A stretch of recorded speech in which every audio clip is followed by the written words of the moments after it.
All right, everybody buckle up.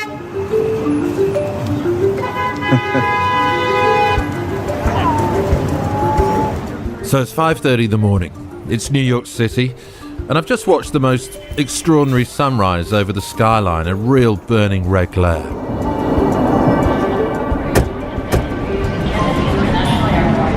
We're just beginning the long journey from the United States of America all the way back to Australia.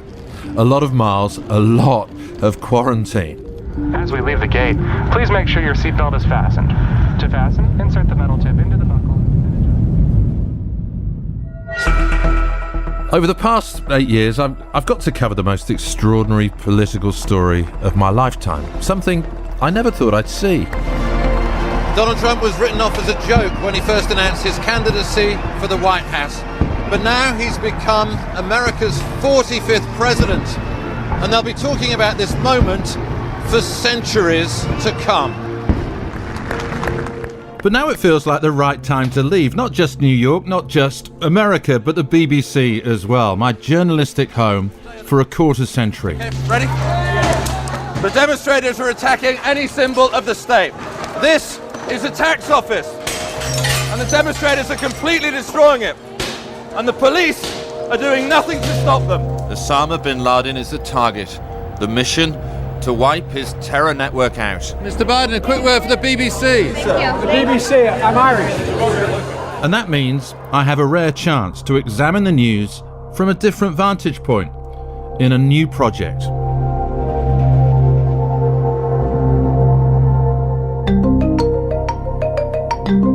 You can crumb it with Vegemite and then English breakfast.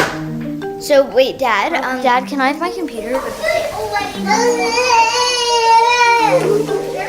My wife's an Aussie, and so too are my oldest kids, and we always wanted to raise them in the land of their birth, a place I've always looked upon as the lifestyle superpower of the world. But obviously, it's a strange time to be making the long journey home. We've met at a time when so many Australians are now subject to lockdowns because of the Delta variant of this strain, which is causing... For Australia's mandatory 14-day quarantine period. So my dateline now is a hotel room in Sydney, a workplace I'm sharing with my wife and the kids. And it really has been a bizarre re-entry, a police escort from the airport to our downtown hotel, the pavement cordoned off when we got off the coach, military personnel in the reception, a security guard just down the corridor, 24 hours a day, and a view out over a quiet city that's pretty much come to a halt.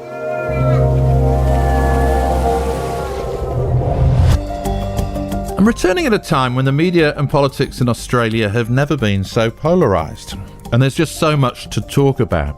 I'm wondering where journalism is heading, how it's changing, why so many people seem to question our commitment to the truth. And that's why I've hooked up with the Judith Neilson Institute to launch a new podcast called Journo. I don't expect to come up with all the answers, nowhere near, but hopefully we'll ask some of the right questions.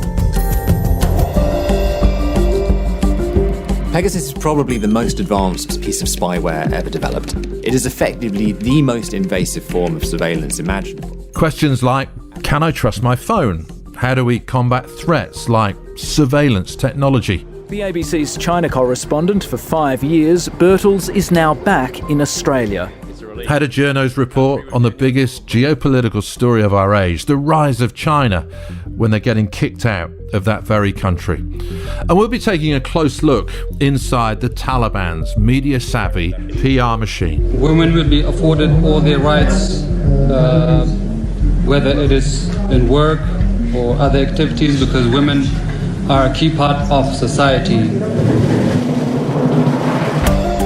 Journo is a podcast of the Judith Neilson Institute, which supports quality journalism and ideas. Journo takes a closer look at how news is made, how news is disseminated, how news is consumed, looking at the biggest challenges and the biggest opportunities facing our industry. Join me, Nick Bryant, for Journo. Find it wherever you get your podcasts.